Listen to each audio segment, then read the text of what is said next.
I was listening to Devine Kadeen's book, We Over Me. And there was a point in the book that I've been listening to, where he was talking about like people thought that because he was the professional athlete, that he was the person that should be deemed as the breadwinner of the family at all times. This had nothing to do with gender, but with actual profession. And he was talking about how, like, it took me a while to remember that my wife was already doing something when I met her. She was already in pursuit. She was in school, getting her degree. She has a master's in this and blah, blah, blah, blah. But why don't people look at relationships and marriages thinking that both parties are equal contributors to the success of a household? And I just thought that was such a dope concept or thought process, because you don't realize, even if you're the person that is starting the relationship and you're the primary breadwinner or you're in your career, like, we don't account for the ebbs and flows of a relationships, right? We don't account for the different dynamics of a marriage that consistently change due to children.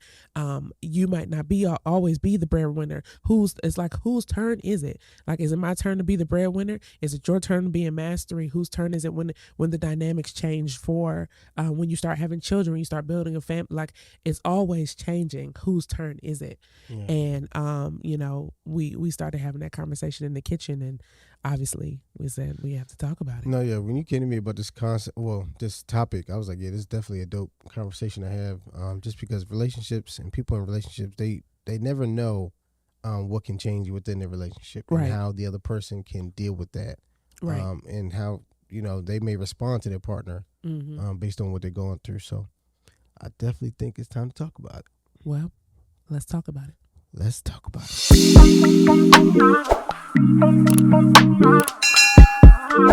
Now, I was going to ask you, like, what do you think are some reasons why, couples may have to go through a partner taking on a career path while the other partner may be, on the sideline? I was at the women's conference at our church not too long ago, and somebody asked Pastor Shamika that, like, when what do I do when my husband is in pursuit of something, and when you have two strong heads or like two ambitious individuals, like, what do we do about that? Like, and she said, you find one thing and run that one thing together, because you can't be doing multiple things at a high level if you're trying to build something together. So what thing are we going to take and run with right now? And then when that thing is up and running, it's the next person's turn. Like, or even if we're still building it together, if that thing is now, let's say, on autopilot, now it's whose turn to, okay, you had an idea at the beginning.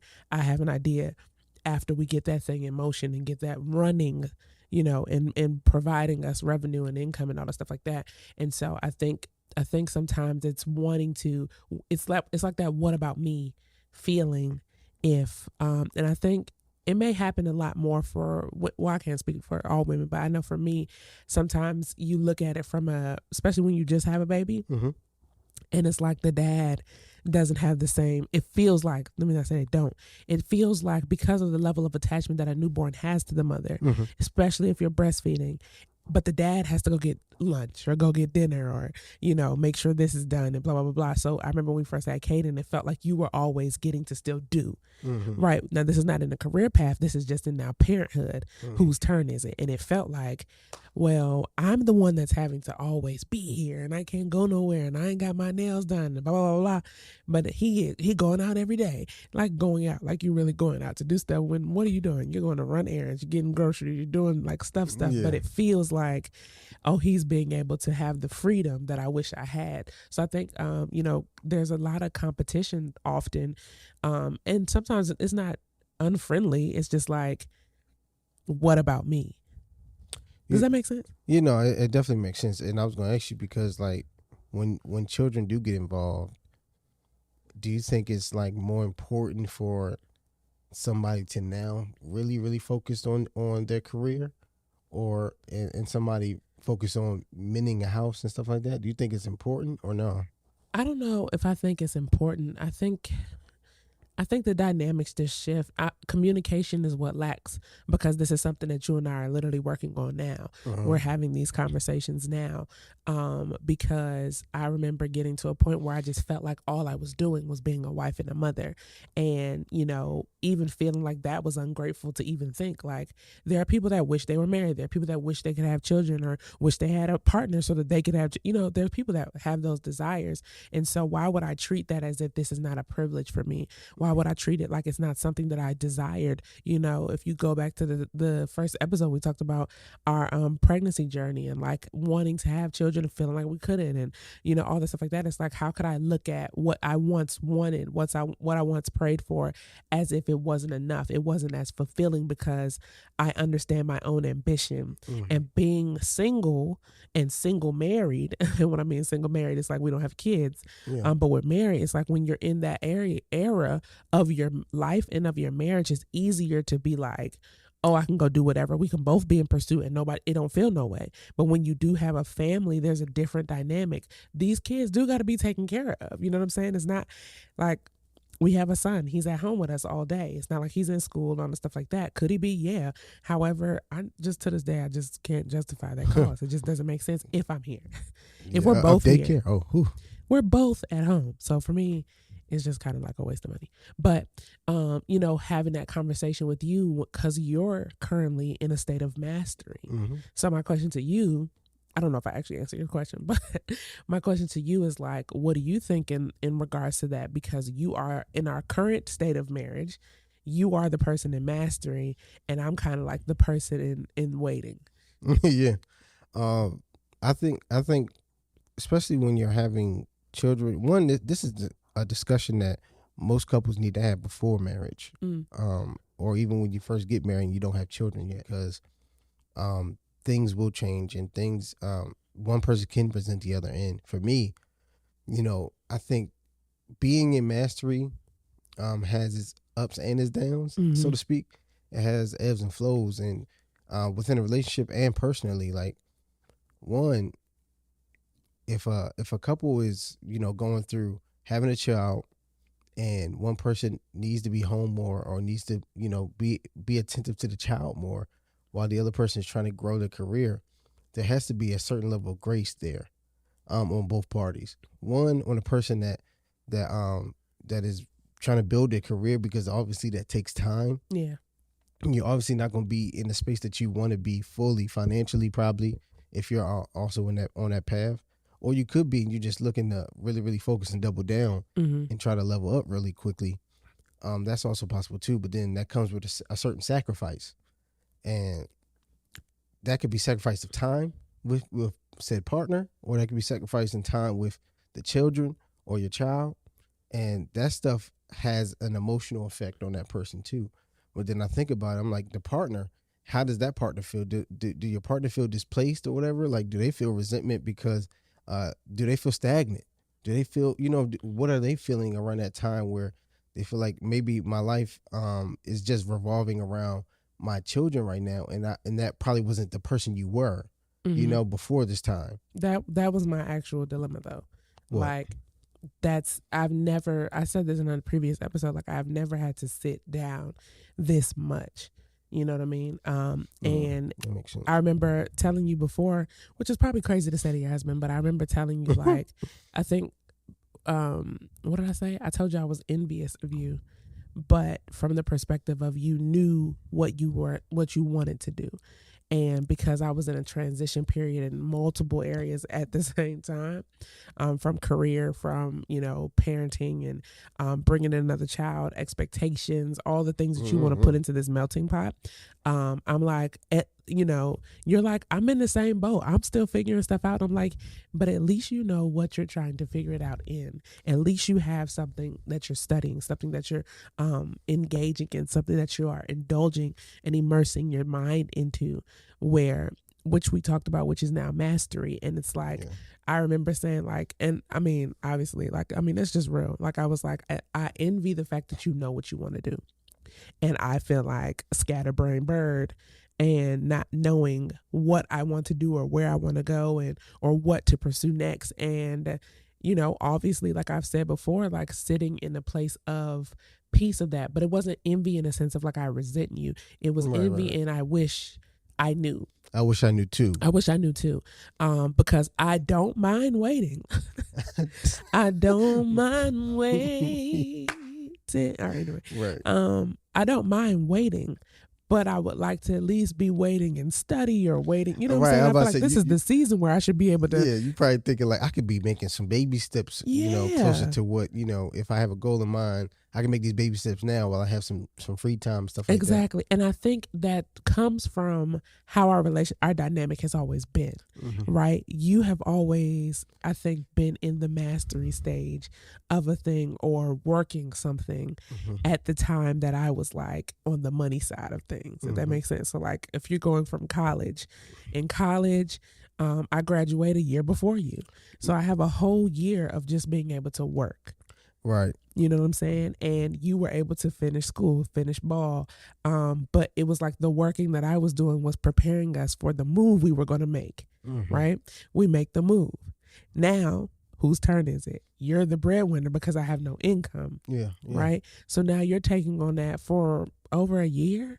Probably almost 3+ years. Well, I'm saying before I had a thing is what I'm talking about. So now I'm back in this. What am I doing? But I was still in pursuit of something because I was working at the studio, stuff like that. So I didn't have as much idle time. I think it would have been different if you were at work all day, working 12-hour shifts every day, and I'm at home all day. That wasn't the case. Like, you know what I'm saying? I was in my hustle mode. I'm babysitting, I'm Ubering, I'm at the studio, I'm doing all this stuff, right? Until now the business comes. So now we're both in mastery of something. You're mastering household management. I have a question. So do women feel like they're shifting in it? Let me think. All right, so do women feel like they're that life is so somewhat, or people are somewhat passing them by when they go through, having a child and having to kind of immerse themselves in being a mother and being a wife sometimes? Do they feel like I'm behind now? I have. Or I'm falling behind? I have. But I think more so this pregnancy than my first, because in my first pregnancy we were still in business. In the business that we were running. So nothing actually stopped. It was more so like delegation at that point. So it's like, I can't do all this, but I built it up to this point to be able to have a child. Right. You know what I'm saying? Like that's a total different ballgame to say, I have done all this up until this point to be able to take a step back. Wanting to. That was a different kind of, I didn't expect to get pregnant. This is like I'm not in the same mind space. I'm not in the same career path. I'm not in the same life trajectory at all that I was the first time around, where it was okay because nothing technically changed. Everything was still going on as normal. I was just doing something different. Yeah. I think that's a totally different thing, where it's like now I'm embarking on a multitude of changes at the same time. Or even you're in a change and now there's another change that's added to the change, and now with those two changes you're having some type of mental change, and now it's like, okay, then I got to deal with being a mom and a wife and preparing for another kid and trying to figure out what the Lord wants me to do and where will what is our family's ministry, like it's all these things. So now it becomes, to me, I don't like having too much time to think. I love to think. It's not that I don't like to think. I don't want to have too much time where I can indulge in all the what ifs or what's not and how to's at the same time for a long period of time. That sends me down a spiral of just a WTF, like what the hell is going on? And then that's when I have those moments where I come to you like, am I really a tiger? Am I really a tiger? I remember you asked. I don't feel very much like a tiger. You know what I'm saying? Shout out to Cat Williams. I used to watch that before every game in high school. But yeah, it's like that's then like all of that thinking from the time, because I'm not necessarily on bed rest, but I don't always feel my best, so I rest. And then so I do think there's an opportunity where women, when we're transitioning into motherhood, because of the amount of changes, not to mention it's not even just the life changes that are happening physically, like we're having hella hormonal changes at the same time. And so I do account half of this to the fact that I'm like hormonal all the time.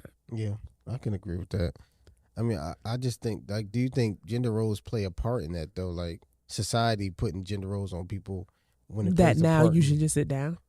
yeah, or now you should sit down, or um because such and such is the breadwinner, he should be doing, he should be the one leveling up in his career path. He should be the one focused on his career, while the wife sits at home and Yeah, I just think build a life for the family. it's about the timing though. That was what I was getting at with what I was saying before you asked me that in regards to like when you were working, I found a business opportunity that I worked as you were at your 9 to 5. I worked the business in order to get you off the 9 to 5, and then we were on that pathway together. Mm-hmm. So now we're both working the business, and we did that for what 5-6 years, right?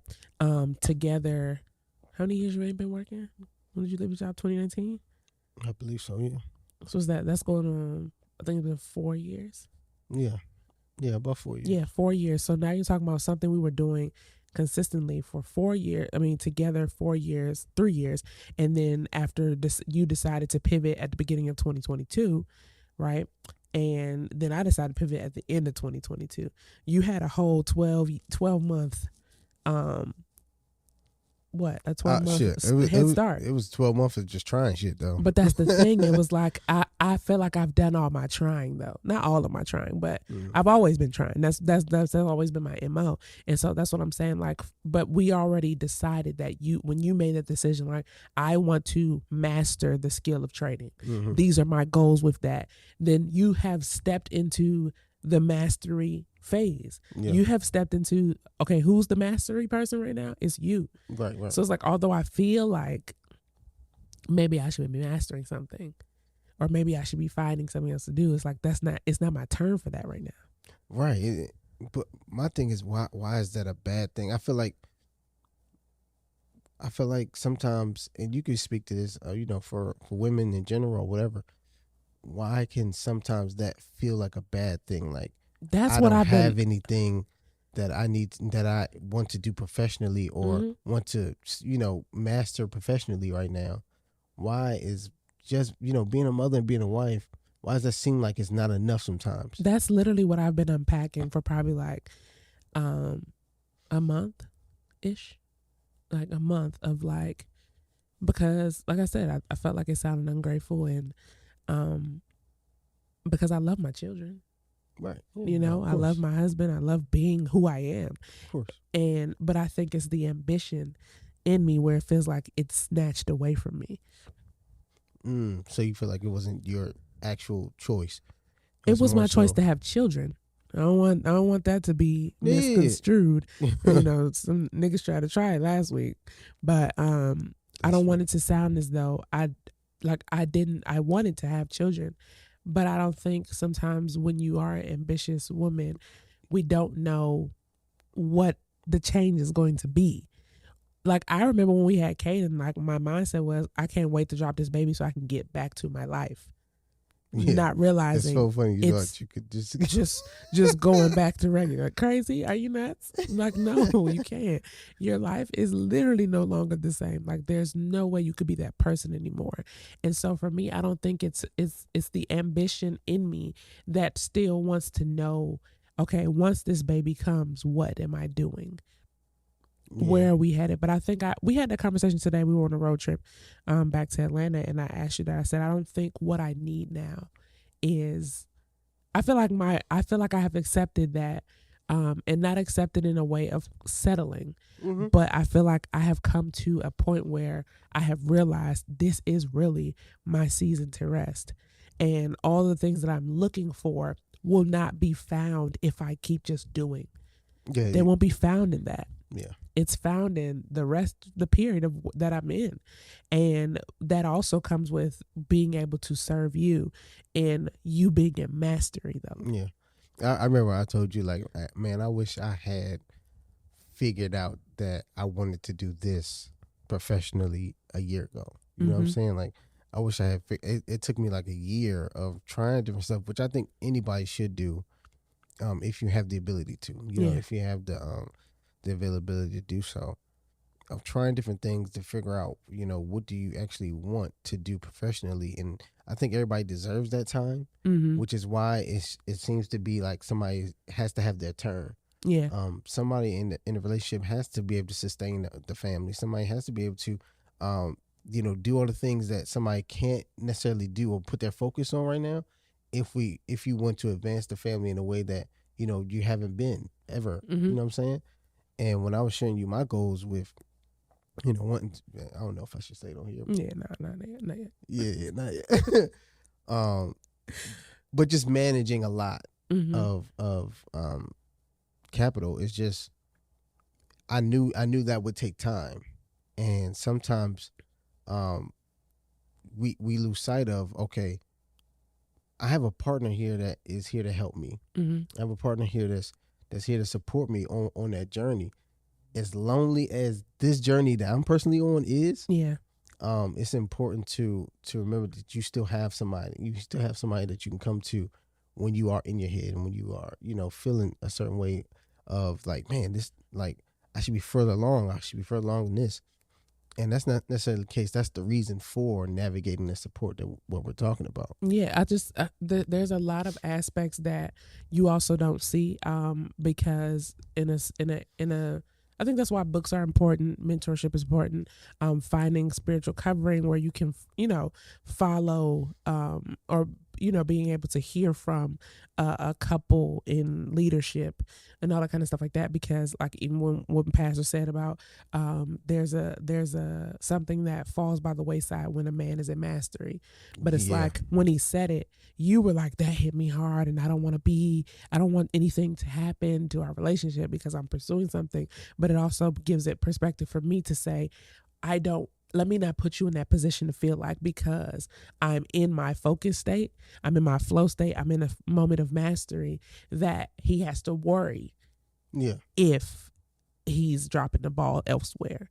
Communication is a big thing. Like just being able to say, okay, where are you? We did a check-in today, like, and you're like, "No, I'm cool," and I'm like, "Well, here are the things that I need." You know what I'm saying? But being able to communicate that and be vulnerable, I mean, that's what we got married to do, but being able to have those check-ins and communication and grace, but being able to be honest about what I need, what I want, how I feel about this. I don't know why I feel this way. I don't know why it seems as though that's not enough. And I remember the last time I had one of those conversations, which was probably like 2 weeks ago, and you were like, it's okay to be unsure. And it was like, there was just a calming peace that came over me when you said it. Really? Where you didn't need to say anything else. I didn't need anything else after that. Where you was like, it's okay to be unsure. Yeah, because I feel like sometimes we may think our partner may be judging us, or our partner may feel some type of way. You know what I'm saying? Like, yes, because I felt like sometimes like I'm not your wife anymore. Like I'm not who you've been with, which is true. yeah, I'm not that version of me that I was when we were first married but didn't have kids. And I think it's more so of a personal self-acceptance than it is anything else, of like, it's also okay that you're not that person anymore. Yeah. And until I know that that's okay, nothing will satisfy you because you're always trying to reincarnate who you were. And that's just, it's never going to be that.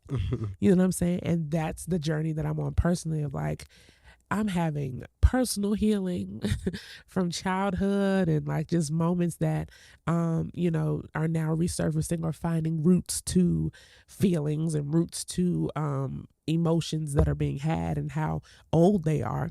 So I'm in a state of healing, and then I'm growing a whole person, and then I'm raising a whole person, and then I'm serving a whole person. Right. Yeah. And then it's like, then you start thinking like, well, what about me in this? Who's serving me? Like, who's doing this? And it's like, it's fair, but it's unfair at the same time, because I understand the circumstance. Yeah. And it's also a personality trait of mine where I'm the empathetic one. I just feel like I learned that marriage is so much of a marathon. It is. Than a sprint, and that is why you choose somebody that's the reason for vows. You know what I'm saying? Yeah. Because life isn't going to always be what it was when you were. Life will make you wild. Life will make you wild. It's funny. 25 to 30 to 40 to 45. You know what I'm saying? Like, there's so many different things that can happen within your life around that time. Y'all forgetting, like, you're doing life with somebody else. Yes. So every experience that you have personally, that person is also going through that same thing with you. Yes. And you're going to need a different level of support. They're going to probably be a different person. You know what I'm saying? Or you're going to need something different within each season. And that's what I'm learning about with this. And when I was telling you, like, it's okay to be unsure, is because you've always been sure. You know what I'm saying? That's the uncomfortable part of it. And this is why I love the Lord, right? Not why, but I love him regardless. But anyway, I went back to that word. I was at church at the top of 22. Okay. And shout out to Apostle Lestrange, ATL Hub Church. Never met this man a day in my life. So, you know, I'm a stickler on prophecy. I grew up in it. But to never have met him and him to call me by name, and in the moment of the actual word that was given, my life wasn't in place to not receive it, right? I'm like, that was good. Right. As the year and years has continued to unfold, I went back to it last week in a moment of feeling like, all right, I was still feeling a little confused or whatever. And literally that's what he said. You're about to walk into a season that's going to be significantly uncomfortable. And just what you said, which was, you've always been sure. The uncomfort is uncertainty. Not uncertainty, but being unsure. That is just top tier uncomfort. Yeah. But you know, it's having those things to hold on to. Like, I know the purpose for the uncertainty. There's so much coming from the season of uncertainty to give you peace, to sit your ass down, relax, and it's okay. But like you said, you do have a partner in that, and being okay that, you know, my husband, your goals, they inspire me, they excite me. And that's why I said to you today too, like, I think for the building a business together, we've been on a path together for so long, which is what made his quote from what I said in my soundbite of like reading this book. And he's like, there's more than one person that has, you know, their thing that brings success to the marriage. But it's also now navigating through the fact that that's not always just a financial space. Right. It's not always just what you can do. And I mean, I feel like a part of being in your soft life is being in your ease life. Like, what are the things that now come easy to me, if that's what I want to make money with? Or what are being a mom? It's a very difficult and challenging task, but I have to prepare for being a mom of two. That's going to be, again, a whole new world, whole new experiences. You know what I'm saying? So everything. Why am I in a place where I'm not willing to allow my husband to be in his mastery? Because with what it is that you're doing, that changes the trajectory of everything for all four of us. No, that's real. I mean, what do you think is, you know, some of the, I want to say, benefits of having somebody that is focused on career, and somebody that kind of takes that back seat? Like, that you don't always have to feel the pressure. Like, the pressure isn't always on you.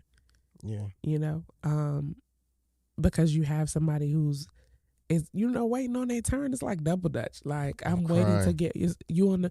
Am I on the floor and you on the bench? Are you waiting on your chance to get in the game? You're a very great starter. You're a very great bench player. You know what I'm saying? You're a great sixth man. All of that. And so I've seen you in every arena, and I think that's the beautiful part about the fact that we've been together for a decade. In October, we're celebrating 5 years married. It's being able to see your person in a multitude of spaces. I haven't only seen you in a successful light. I haven't only seen you when we was, splitting McDonald's burgers. Like, I've seen you in a multitude of spaces to know that whether you're on the starting lineup or you're the sixth man out, you are going to put up numbers when it's your go. Right. And I think it's being able to, that's the whole point of this conversation of, is it my turn? And, the person that's focused on career, focused on finances, focused on scaling, focused on elevation of the family from a financial standpoint, it gives the other person time to figure out what the next move is. Like Pastor said, what is the thing that you guys are going to pursue together? And go all in on that together. Like, build it up.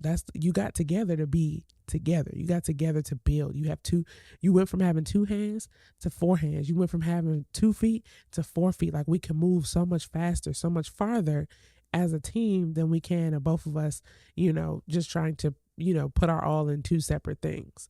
Do you think it matters who has the vision? Like, as far No, as like because the gender role expectations and stuff like that? I just feel like talking about gender roles is so difficult because we've never abided by them. Yeah, I know. But, we never abided by them. Because that's like saying, okay, when I had a vision for you not working. My vision for you not working was because you worked so I could figure something out. Right. You worked so that I could be a visionary. You worked so I could try. What if people feel like this? It ain't biblical. If my man if we're not touching if I'm not touching my vision to my husband's vision, you know what I'm saying? Like yes, I think I mean, think it's important for him to have a vision too, like him to have a vision. You tell me. No, I feel like it is important for him to have a vision. Like, you must have a vision for yourself and for your family. Correct. But I'm saying, like, what if she has the vision? You know what I'm saying? What if it's her turn and she has the vision? What does that feel like? Because we've been there before. I don't know. We haven't been there when it comes to like having children though. You know what I'm saying? I feel like it's different. Like, when Divide was talking about on their podcast, he at that time he was like a stay-at-home dad. Mm-hmm. So that was a dynamic that I feel like I don't know that feeling. Yeah. That feeling could be hard for a man. That could be difficult for a woman, or that could be difficult for them, both of them individually. And I'm just thinking, I'm like, what if she was the one that had the vision and you attached to her vision? Would that create any friction, or would that make y'all stronger too? So let me ask you this then. As a man of our home, have you always had a vision for where we were going? I would say yeah. Right. But has my vision put us in position to get to where you already were trying to go? Absolutely. So I feel like as a partnership, it's not necessarily give or take, like, oh, that's her vision, because you already said you had one. Yeah. You know what I'm saying? Like, so if you already have a place where I see us going, this is a way for us to get there. I don't think it should be seen as, but because it was a woman's vision, like, are we in the 1400s? Like, that's not the world we live in, where it's not a bad thing for a dad to be a stay-at-home dad. There are actually men that want to be stay-at-home dads. You know what I'm saying? There are actually, that doesn't, and I feel like it also it depends on who you're partnered with, because if I'm the one making the money right now, right, and you're the person that's the stay-at-home dad or whatever, I'm in the field, I'm in the trenches, I'm doing blah, blah, blah, and you're at home with the kids, I'm not coming home to diminish you. Yeah, I think that's the thing. That's very important. I feel like that's the only way that it becomes a friction of gender, is when the woman is making more money, but she's also diminishing the role. Because I always believe that, because I talk to my friends that are in the opposite, like where the husband is the one that does everything and the wife is the one at home with the kids, and it's like, but I don't look at you like you're not doing nothing, because without you doing what you do, he can't do what he does. Exactly. Without him doing what he does, you can't do what you do. And so that's the point of partnership. I think the issue is always going to come back to, are we in secret competition with each other? That's real. If we're in secret competition with each other, I'm looking at what you're doing or not doing as if I'm making more money than you. Well, you need to listen to me. You need to do that. You need to do this. Oh, you making more money than me? Oh, now you can hold it over my head and say, oh, well, you need money from me. You want to get your nails done. You want to go do all the stuff that you want to go do. You got to get the money from me. Right. And I feel like the question that really is at hand is, are we in secret competition with each other? Right. Because you can't do what you do without me, and I can't do what I do without you, no matter whose turn it is. Yeah, I think couples have to remain having a certain level of respect. You know what I'm saying? That's when you get into being disrespectful to each other, and that can cause a lot of strife in the relationship. Especially. Yeah, definitely. I'm not out here trying to get the bag so that I can hold it over your head. I'm trying to get the bag because I want to go on vacation. That's funny. I'm trying to get the bag so that I can take these kids to their grandparents and go out with my man. I'm just thinking, I'm like, yo, like, having an extended family, like, does that contribute to how somebody can have the availability to take turns, you know? Oh yeah, I mean, from a like, career, how does that like affect the family or just y'all having that time? Like say you have extended family that's available to help with the children. Mm-hmm. Does that help with making a decision with who gets to take this turn I and think growing their so. career? Does it make it easier? I think so. I would love to make a public service announcement to say, if you are listening to this podcast, watching this podcast, and you have help in your state, because we have help, our family just doesn't live here, right? If you have help like that parental, maternal, paternal, grandparent help, or aunts and uncles, or you got siblings and all that stuff like that, you have help, bro. Count your blessings. That's not to say that I'm dropping my kids off every day somewhere else, but it's the option to be able to do so, because we wish, you know what I'm saying? I do think Definitely. it does. There really an allotment or a bandwidth for you and I right now to be both in a state of mastery? What you mean? Like based off of our situation, like we don't have, like, I can't drop my kids off Right. one. When you go from 1 to 2, that's a different question. Like it's a different question when you're asking, can you watch 2 kids? Ooh, right. I don't know who. Look, I'm like, I don't know who taking that on. Exactly. I'm like, it used to be easy, but all our friends here have kids. Right. You know what I'm saying? So it's like you asking to add to their chaos the same way that they will be asking to add to yours. You know what I'm saying? Facts. Like, all right, I know how these kids can get. Are you sure you can take on one more? You know what I'm saying? So I get that. But when you have the help in your parents, like my siblings, my brother's 23, my sister's 25, about to be 26. Mm-hmm. My parents don't have no kids. So it's a different level of, watch. But I think it'll be different also, like when they're in school, all kind of stuff like that. Like it's also just cherishing the time that you have too, because at the end of the day, our son is 2. In 3 years, he's gonna be in kindergarten. That's 13 years he's gonna be in school. I would definitely want to have a conversation with the mother that has like what's the difference between having toddlers to having a child that's actually starting school. Like, do they feel like they have that time and autonomy now to be back in the saddle and do? And I've been thinking about that. I'm not even gonna hold you. I have actually been thinking about that, of like, in 3 years, my kid, my oldest child will be going to kindergarten. Our goal is definitely pre-K 4. So really, you talking about maybe pre-K 4 facts. You're talking about potentially 2 to 3 years, and he'll be in school every year for 13 years, 13, 14, until he's 18. That's a long time. Yeah. That's a long time. You know what I'm saying? With our baby that's on the way due in October, he's gonna, that's 5 years. And so if we're talking now mastery, and you're in your state of mastery, and it's like, where will you be in 3 to 5 years? Yeah. You know what I'm saying? And will that now grant me the access to be able to, because the thing is, the other part I'll say too, I've been very oddly vulnerable today. I will say the other thing that I've considered now thinking is like, I also don't know what I want to do. So it's kind of like, what am I trying to do? You know what I'm saying? Like, it's not that bad, because it's not like I know this is what I want to do. I know this is what it takes. I don't feel like I have the autonomy to do it. I don't feel like I have the time. I feel like you're putting more time into your thing, and because I got to watch the kids, I don't have to, that's actually not my circumstance. Yeah. And it's like, I think when I was having that conversation with you, it could come across as if I don't have the time.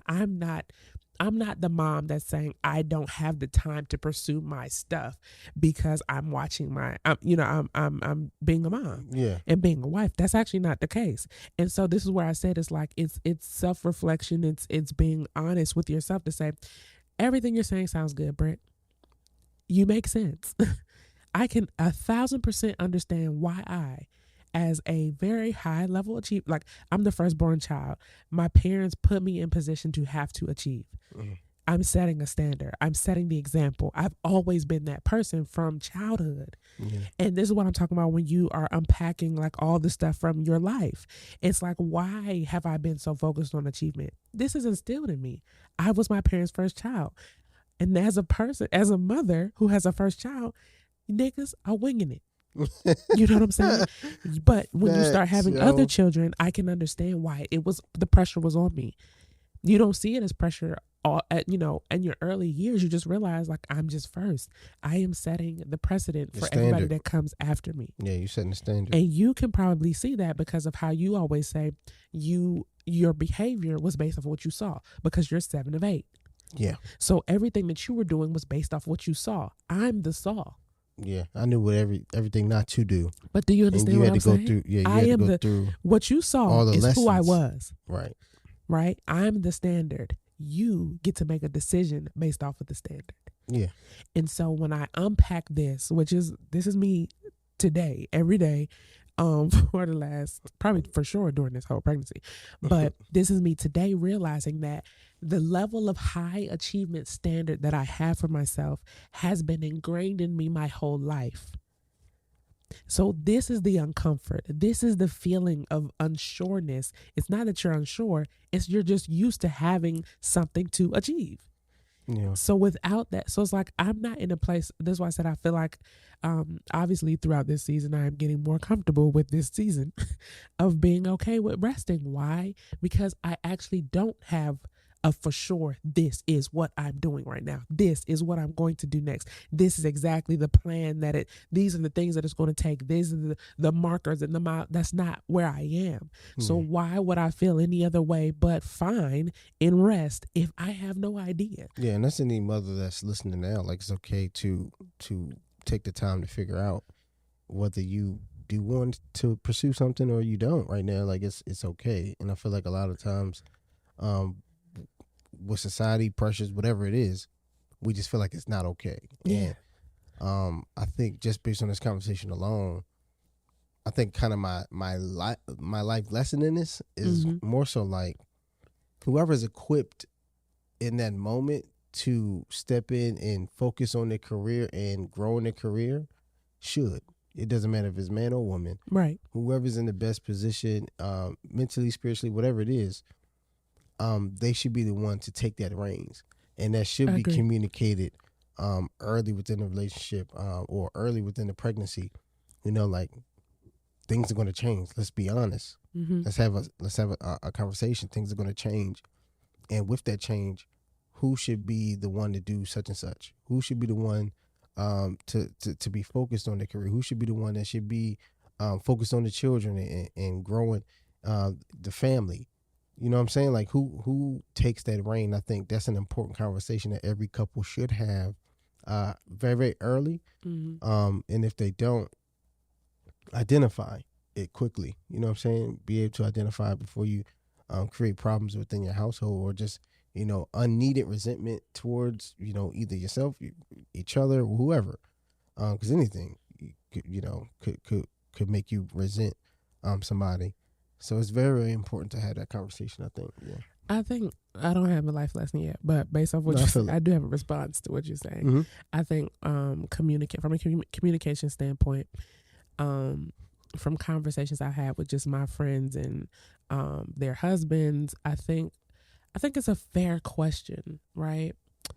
To start having conversation around what do you want to do and what does that look like? And what is the process to get there? I think that's the other missing element of like vision, and because I'm a visionary, but I'm not in my visionary season. You know what I'm saying? When you came to me with what it is that you wanted to do, it was very clear. This is what I want to do. This is what I want to focus on. This is what I want to put my time, energy into. It's going to also take time to master. Is that okay? Yeah, it's a real conversation to have. You know what I'm saying? I think oftentimes too, like with what I was just saying, of like, it's a different conversation for me to be like, I just feel like I'm not doing anything. And these are real conversations I've said. These are things that I've said. I just feel like I'm not doing anything and I don't have anything going for myself. If your response to me is, well, what do you want to do? I would literally be like, I don't know. And that's the problem. And that's the issue. And that's the whole thing. But it's like, okay, Lord. So what do you want to do with that? And I think sometimes as moms, and just from conversations I've had sometimes with my friends, would be like, I just feel like I don't have time to blah, blah, blah, blah, blah. And I'll be like, I'm about to say, take me through your conversations. What do y'all be talking about? Sometimes it really is just like that. Like, I feel like I don't have time because of the kids and blah, blah, blah. And I'm like, what do you want to do? I don't know, but I need time for them to get out my face so I can think. And I'm like, now that's like, I feel like before I had kids, I judged that conversation.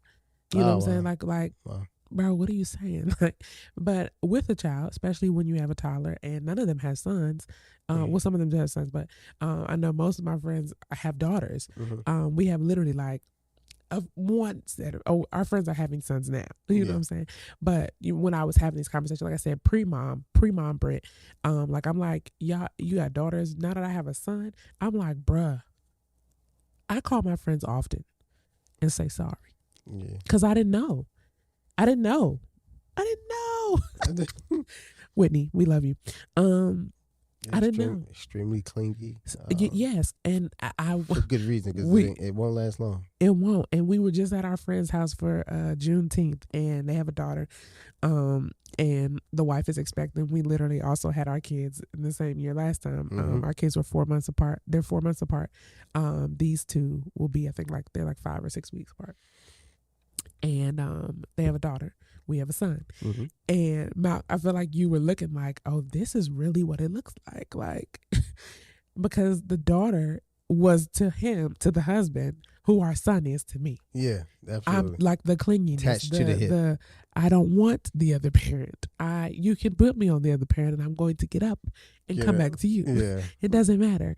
And so it's like when you look at it from that perspective, and that's how our conversations goes. Also, often like I want the autonomy to be able to figure that out.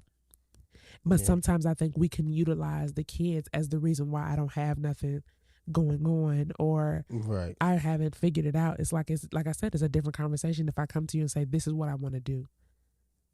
It could be coping and just feeling like if I had the time to think, I could probably figure my life out. Maybe that's probably what it is. It is sometimes, for sure. But like I said, I think even as women, as moms, if I'm doing this work myself, I know for a fact, I just came to that realization recently, over the last week and a half. Like, y'all are in my real head, my real life right now. Over the last week and a half, I had the realization of like, I'm having these feelings of inadequacy. I'm having these feelings of uncertainty of, I don't know what I want to do with my life. But if I had the autonomy to go and do it today, I would have nothing to do. So it's like, it's okay to sit back and rest and allow my husband to be in his place of mastery. Why? Because it ain't like I know exactly what I would want to do if you gave me the autonomy, the money, the funding, everything tomorrow, and said, babe, everything that I set out to do, I did. I got the money. I have the funding. What do you want to do? Because at this point, it's your go. But if I have nothing to say, if I have no plan, if I have nothing to pursue and all this stuff like that, then it's like, why am I getting my emotions so out of state? Or why am I feeling so down on myself? You know what I'm saying? Everything that you want will come in time. You're just not in the same season you were in. It's easy to just think that, oh, I try this. When we first moved to Atlanta, I was babysitting kids. I was at the studio till midnight. I was Ubering at 3, 4, 5 in the morning. I was at church. I had 5 jobs. There's no way I could do that today. And it's having those realizations to be safe in yourself to say, so that was the season for that though. Yeah. And I had no kids. My life back then, my rent was $8.99. You can do a lot of things. Life is different. Yeah, no, you know what I'm saying? And so I think it's giving yourself that grace to say, okay, it's okay to give yourself time to figure that out. It'd be different if I say, babe, I want to get my real estate license. Okay, go study. Go do what you got to do. Yeah, go build your clientele. Prepare for that. Like, there's a difference. That ain't what I want to do, though. You know what I'm saying? And so I think it's being honest with yourself of identifying, why am I blaming the kids for what I feel like I'm not doing or not having? Or it's not the kids. Do you have something that you want to do? There's a difference. There's not some women that are listening to this, some moms, you not me. You might literally be like, I know this is exactly what I want to do. This is exactly how I want to do it. But I need the time to do it. Right. Those are two totally different spaces. Now the communication part is it your turn to do it? Now is it my turn? So is that the life lesson, I guess? I will say that's my lesson. My life lesson is that it's okay. It's how to identify if it's your turn. Yeah. Do you know what you want to do? For me right now, I am in a figuring it out season. Not a try it out season. Right. A figure it out season. We've tried that. We've done that. I've done that. And I'm in a place of I want to know. I want the Lord to reveal it to me And or it just be that simple of like, oh, now I know. Okay. And then we can have the conversation of, hey, here's where I am, here's where you are, where do we go from here? Yeah, I like that. Well, I think this has been another one. I hope you guys like this. This felt like it was giving therapy. Low key. Today's episode was giving therapy. I feel like this whole season has been like somewhat of therapy. For sure. This whole lesson, For a lot of people. This whole season should just be categorized as life lessons. Facts. But yes, I'm your co-host, Brittany. And I'm Malcolm. And you can follow me at Brittany Danelle on all platforms. And you can follow me at Malcolm_2_Garrison. And don't forget to follow the show at So Let's Talk About It Pod. Listen, make sure if you're listening on Apple Podcasts, you remember to rate and review. If you're listening on Spotify, we want to hear from you. And listen, y'all, don't forget to subscribe on YouTube too. However, y'all make sure y'all get into this listener lounge. We want to talk to you. I'm still to this day. We get messages every single week about episodes, and I'm like, I really want to see how multiple people interact with each other's thoughts on these episodes. So join the listener lounge. You go to SoLet'sTalkAboutItPod.com. You can sign up and lock in, and we're excited to hear from you, and we can't wait to continue this season. We'll see you guys soon. Absolutely. Peace.